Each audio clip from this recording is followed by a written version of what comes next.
Feng Tianxing mencibir, dan maju dengan seluruh kekuatannya. Dengan bantuan kekuatan alam transformasi kepompongnya yang tak terselubung, Hekasak dikalahkan hampir secara instan. Metodenya sangat kuat, tapi sayangnya, dia bertemu dengan Feng Tianxing yang lebih kuat.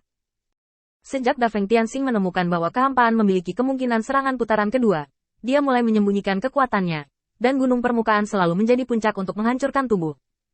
Namun nyatanya, Feng Tianxing telah melangkah ke kondisi transformasi kepompong, tetapi dia telah menyembunyikannya sepanjang waktu. Baru sekarang dia menunjukkan basis kultivasi seperti itu, hanya untuk mengejutkan orang. Dengan ledakan kekuatan Feng Tianxing yang tiba-tiba, Hekasak tidak dapat mengikuti ritme Feng Tianxing dalam sekejap.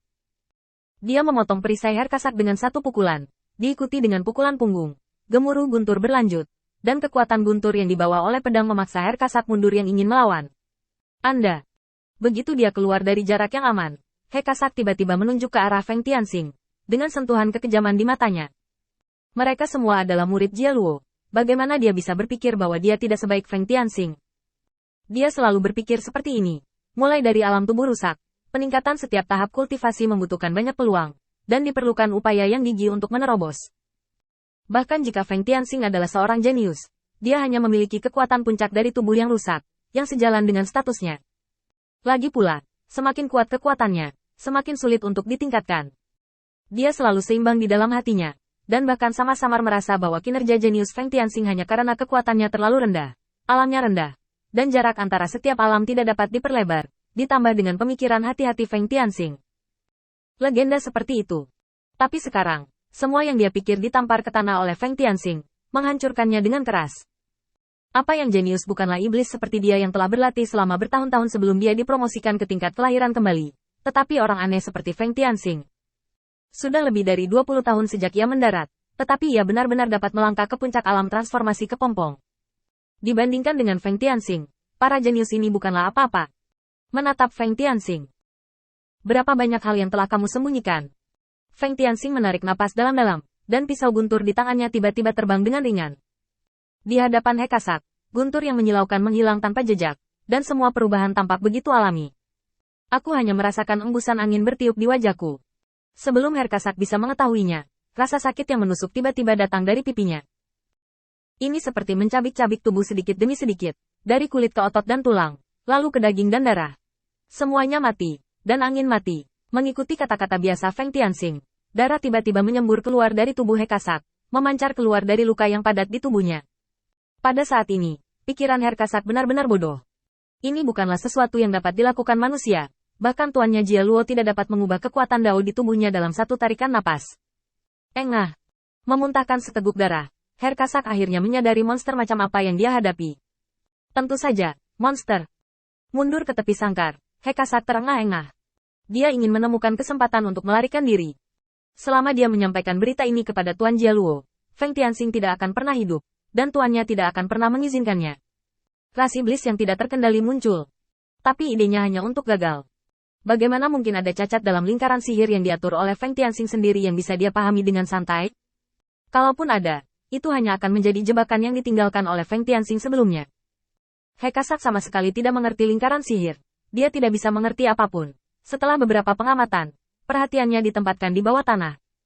Karena sekeliling dan langit diblokir, tanah adalah satu-satunya jalur hidupnya. Setidaknya sebagian besar latihan akan sedikit terhambat di bawah tanah. Melihat gerakan Hekasak, Feng Tianxing tiba-tiba mengangkat tangannya yang kosong. Terima kasih atas pengingatnya, aku hampir melupakannya. Bergemuruh, saat lingkaran sihir naik dari tanah, akhirnya Hekasak melihat seluruh kandang. Itu adalah sangkar besar yang dibentuk oleh kumpulan guntur yang dahsyat. Dan itu juga merupakan arena hidup dan mati mereka. Hingga saat ini, Hekasak benar-benar menyerah untuk melarikan diri, karena dia tidak punya pilihan. Tidak mungkin Feng Tianxing membiarkannya menemukan kesempatan untuk melarikan diri di sini. Jika tidak perlu memasang kandang seperti itu. Adapun pengingat yang dikatakan Feng Tianxing, dia tidak mengingatnya sama sekali. Sangkar ini sendiri seperti ini, Feng Tianxing hanya membuat hatinya semakin putus asa.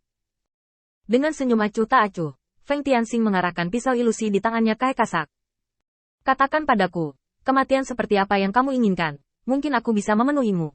Hekasak mengeluarkan dengungan rendah, dan memelototi Feng Tianxing. Kamu tidak benar-benar berpikir bahwa kamu membuatku lengah dan aku tidak tahu bagaimana menghadapinya, kan? Jangan perlakukan aku seperti orang idiot di luar. Tubuh asli ras iblis. Tunjukkan. Tubuh Hekasak tiba-tiba membengkak, dan langsung berubah menjadi raksasa setinggi puluhan meter. Dengan kepakan sayapnya, Hekasak melayang ke udara dan menabrak Feng Tianxing secara langsung. Karena kamu tidak mengerti gerakan lawan, atau bagaimana lawan bergerak, maka bertarunglah sesuai dengan metode yang paling kamu kenal. Mempertahankan status quo. Hekasak tiba-tiba melompat, dan langsung menukik ke bawah. Selain kecepatannya, suara menembus langit tidak bisa mengimbangi kecepatannya.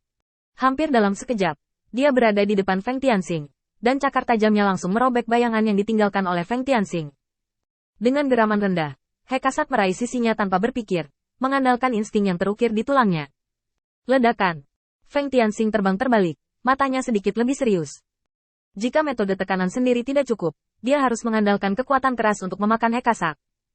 Dalam hal ini, kekuatan yang terekspos terlalu banyak. Hekasak bisa diam, tapi bangsanya sendiri tidak akan berbicara dengan mudah. Tapi kedua, orang ini tidak bisa membunuh atau mati. Semua yang dia lihat akan jatuh ke telinga Kedan. Meskipun kekuatan di puncak alam transformasi kepompong mengerikan, itu masih dalam kisaran yang dapat ditoleransi. Jika Anda menunjukkan kekuatan sejati Anda di tahap tengah alam kelahiran kembali, saya khawatir Kedan tidak lagi tenang. Seorang jenius yang dapat bekerja sama secara alami memiliki dasar untuk bekerja sama, karena seorang jenius juga membutuhkan sumber daya. Tetapi jika pelaku kejahatan ada sampai titik tidak manusiawi, tidak bergantung pada sumber daya dari kekuatan apapun, dan berkultivasi dengan sangat cepat, selama pelaku kejahatan ini muncul, tujuannya harus didiskusikan dengan hati-hati. Karena pelaku kejahatan tidak membutuhkan sumber daya, mereka tidak perlu mendapatkan apapun dari keluarga besar. Maka kemunculannya pasti untuk keperluan lain. Begitu kekuatan sebenarnya terungkap, Nakedan terikat untuk mengevaluasi kembali, dan bahkan mungkin mengeluarkan dirinya dari keluarga ke. Ini adalah situasi terakhir yang diinginkan Feng Tianxing. Sambil menggertakkan giginya, Feng Tianxing masih menekan kekuatannya dan mundur sepenuhnya.